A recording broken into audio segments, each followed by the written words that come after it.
Hello everyone, welcome to my channel. অনেকদিন ধরেই কিন্তু শরীর খুব খারাপ যাচ্ছে, যার জন্য না ঠিকঠাক ভিডিও দিতে পারছি না।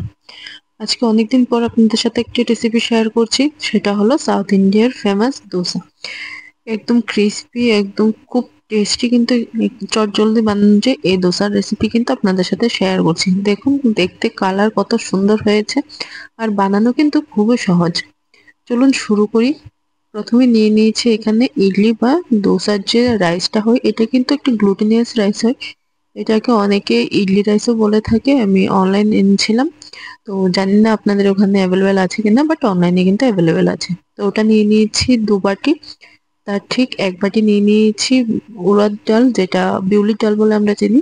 আর নিয়ে নিয়েছি 1 চা চামচ কিন্তু মেথি দানা। ওগুলোকে একসাথে ভিজিয়ে নিয়েছি, ভালোভাবে ধুইয়ে কিন্তু একসাথে আমি ভিজিয়ে কিছুক্ষণের জন্য রেখে দেবো। ডালটা যেন ভালোভাবে ফুলে ওঠে। এখানে 2 থেকে 3 ঘন্টার জন্য আমি ভিজিয়ে রেখে দেবো। অনেকেই চাইলে এটা ওভারনাইটও ভিজিয়ে রাখতে পারে। যদি আপনারা পরের দিন সন্ধ্যাবেলায় করবেন তাহলে ওভারনাইট ভিজিয়ে রাখুন, আর যদি সকালবেলা ব্রেকফাস্টের জন্য করবেন তাহলে বিকেল দিকে ভিজিয়ে রাখুন। 3-4 ঘন্টা পর কিন্তু খুব সুন্দর ফুলে উঠবে। যেন আপনি যে প্রসেসটা আছে সেটা রেখে দিতে পারেন, ওভারনাইটে ফার্মেন্ট হয়ে যাবে। তো এখানে দেখুন, আমি 4 ঘন্টা মতো ভিজিয়ে রেখেছিলাম, তারপর আমার চাল ডাল কিন্তু খুব সুন্দর করে ফুলে উঠেছে। আর একটা মিক্সিং জার নিয়ে নিয়েছি। এর মধ্যে কিন্তু অল্প অল্প করে চাল ডাল আমি খুব ভালোভাবে কিন্তু পেস্ট করে নেব। খুব স্মুথ একটা পেস্ট কিন্তু করতে হবে। তার জন্য দেখতে হবে যে আমাদের চাল ডালটা কিন্তু খুব ভালোভাবে যেন ভিজে যায়, একদম যেন স্মুথ একটা পেস্ট হয়। এর মধ্যে কিন্তু একদম অল্প জল দিয়ে আমরা পেস্ট করব, একটু গাঢ় গাঢ় পেস্ট করব। তাহলে কিন্তু এই একই পেস্ট দিয়ে আপনি ইডলি বা দোসা দুটোই কিন্তু করতে পারেন। এখানে দেখুন আমার পেস্টটা একদম কিন্তু ফাইন একটা পেস্ট হয়েছে। এরকম কিন্তু একটা পেস্ট আমাদের বানাতে হয়। এবার আমি একটা হাঁড়ি নিয়ে নিয়েছি, আপনারা যে কোনো একটা পাত্রের মধ্যে নিয়ে নিতে পারেন। হাঁড়ির মধ্যে নিলে কিন্তু ফার্মেন্ট হতে সুবিধা হয়, বা আপনাদের যদি অন্য কোনো হাঁড়ি বা কিছু থাকে সেটার মধ্যে আপনারা নিতে পারেন।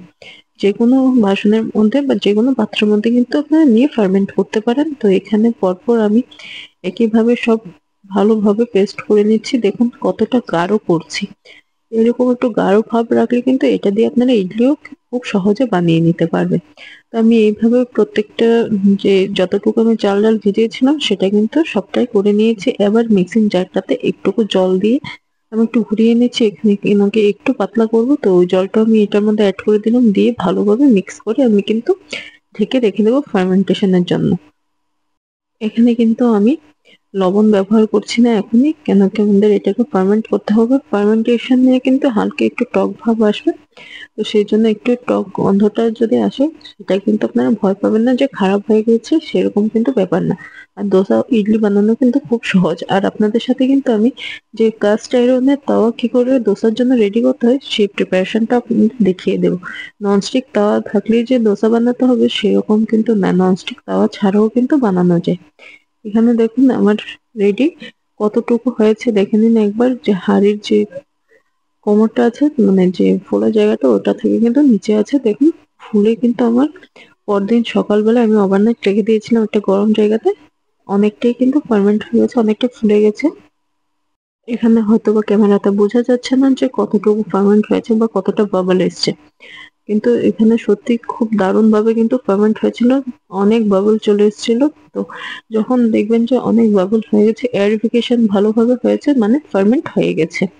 তো এখানে আমি এটাকে একটু ভালোভাবে আবার মিক্স করে নিয়েছি। নিয়ে আমি কিছুটা কিন্তু একটা বাটিতে তুলে নিচ্ছি, কেন কি আমি আগেও বলেছি যে আমি একটু গাঢ় রাখছি, কেন কি এটা দিয়ে আমি ইডলিও করব। তো এখানে কিছুটা দোসার জন্য আলাদাভাবে তুলে নিয়েছি।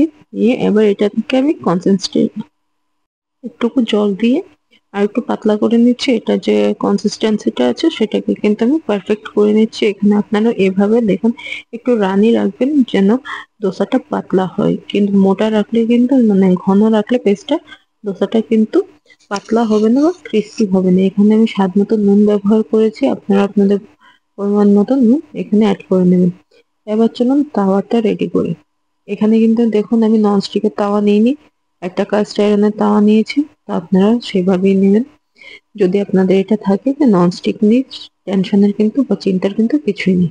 প্রথমে ভালোভাবে ধোয়া ওঠা মতো কিন্তু তাওয়াটাকে গরম করতে হবে, তারপর কিছুটা তেল দিতে হবে, দিয়ে তেলটাকে ভালোভাবে ব্রাশ করে নেবেন। তারপর যখন ধোয়া উঠতে থাকবে তার উপর জল ছিটিয়ে দেবেন, দিয়ে জলটাকে কিন্তু দেখুন জলটা কিন্তু তাওয়াতে লাগছে না, এই জলটাকে মুছে নেবেন। তো আবারও একটু দিয়ে দেবেন, এরকম করে 2 বার 3 বার করে নেবেন রিপিট।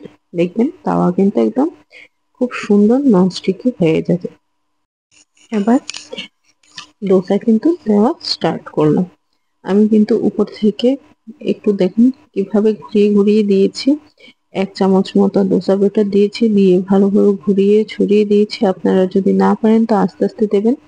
এখানে কিন্তু গ্যাসের ফ্লেমটাকে লো রাখবেন, আর তাওয়ার টেম্পারেচারটা মনে রাখবেন যে তাওয়াটা কিন্তু ডোসা ব্যাটারটা দেওয়ার আগে পারলে তাওয়াটাকে গ্যাস থেকে সরিয়ে নেবেন বা জল ছিটিয়ে তাওয়ার টেম্পারেচারটা কমিয়ে নেবেন, না হলে কিন্তু আপনারা ছড়াতে পারবেন না, লেগে যাবে। আর একবার লেগে গেলে কিন্তু ডোসার টেক্সচার খারাপ হয়ে যাবে। উপর থেকে তেল ছড়িয়ে দিলাম, তেল দিয়ে যখন নিচটা দেখলাম যে একটু ভাজা ভাজা হয়ে আসছে, এবার দিয়ে দিচ্ছি আলুর যে মশলাটা সেটা আর নারকেল কোড়া। আলুর মশলাটা একদম সোজা, আমরা বাঙালিরা আলু চোখা যেভাবে করি সেভাবে আপনারা করতে পারেন, বা আলু সেদ্ধটাকেও কিন্তু মশলা দিয়ে মেখে নিতে পারেন, বা আপনারা যেভাবে পছন্দ করেন করতে পারেন। এবার দেখুন যে ননস্টিক ছাড়াও কিন্তু কাস্ট আয়রনের তাওয়াতে কত সুন্দর করে ডোসা উঠে যায়, এটাতে কিন্তু লাগে না, এটাতে জ্বলেও না। তাই বলছি যে এমন ভাবে যদি আপনারা প্রিপারেশন করে নেন কিন্তু দুর্দান্ত ভাবে ডোসা বানাতে পারবেন। এভাবে কিন্তু ডোসা বানালে ক্রিস্পিও বেশি হয়, যেটা ননস্টিকের তাওয়াতে হয় তার থেকে একটু বেশি ক্রিস্পি কিন্তু আপনি এটাতে বানাতে পারবেন, আর অনেকক্ষণ পর্যন্ত ক্রিস্পি থাকে।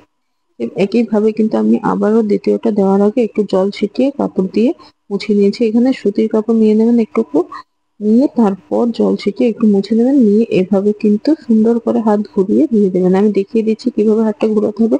ক্লকওয়াইজ ঘোরাবেন, অ্যান্টি ক্লকওয়াইজ না কিন্তু। তারপর উপর থেকে কিছুটা তেল ছড়িয়ে দেবেন, সাইড থেকে একটু তেল দিয়ে ঘুরিয়ে দেবেন যেন লেগে না যায়। তারপর যখন একটু শুকিয়ে আসবে দেখবেন যে খুব সুন্দর করে কিন্তু বাবল চলে আসছে। যখন দেখবেন ফুটো ফুটো হয়ে গেছে মানে খুব ভালোভাবে ফার্মেন্ট হয়েছে।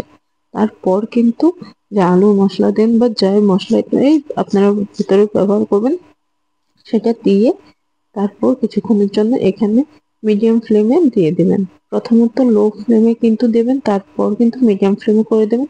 দেখবেন যে নিচে থেকে খুব সুন্দর একটা ব্রাউন কালার চলে আসছে, মিডিলটা কিন্তু খুব সুন্দর একটা ব্রাউন কালার চলে আসছে, ভাজা হয়ে গেছে। তারপর কিন্তু এভাবে দেখুন উল্টে দিন, কি সুন্দর মিডলটা ভাজা হয়ে গেছে, দেখুন খুব সুন্দর একটা কালার চলে আসে, আর কিন্তু খুব ইজিলি উঠেও আসে। অনেকেই বলে যে লোহার তাওয়াতে কিন্তু হয় না, কিন্তু এরকম না, যদি আপনি তাওয়ার প্রিপারেশন ভালোভাবে করতে পারেন তাওয়াকে কিন্তু ননস্টিক করা যায়। তো বাস আমি কিন্তু বানিয়ে নিয়েছি, আমি আরো অনেকগুলো বানিয়েছিলাম, দেখুন সবাইকে দিয়ে লাস্টে খাওয়ার সময় আমার ডোসাগুলোই না ঠান্ডা হয়ে গেছে। যাই হোক, ঠান্ডাটাই খাই। সাথে আছে সাম্বার, সাম্বারের রেসিপি কিন্তু আমার চ্যানেলে দেওয়া আছে, আর এখানে আছে নারকেলের চাটনি। এটার রেসিপি যদি আপনারা চান তাহলে আমি আপনাদের সাথে শেয়ার করে দেব অন্য কোনো ভিডিওতে। যাই হোক, ডোসা বানানো কিন্তু আমার কমপ্লিট, আর আপনারাও প্লিজ দেখুন যে কত সহজে কত ইজিলি কিন্তু ডোসা বানানো যায়। আর ইডলি ফুল রেসিপি কিন্তু আমার চ্যানেলে দেওয়া আছে, তো আপনারা কি ওটাও দেখে নিতে পারেন। রেসিপিটি দেখার সাথে সাথে প্লিজ আমার চ্যানেলটিকে সাবস্ক্রাইব করে পাশে থাকুন। ভিডিও ভালো লাগলে লাইক শেয়ার কমেন্ট করতে ভুলবেন না, আর প্লিজ প্লিজ প্লিজ সাবস্ক্রাইব করবেন। Thanks for watching.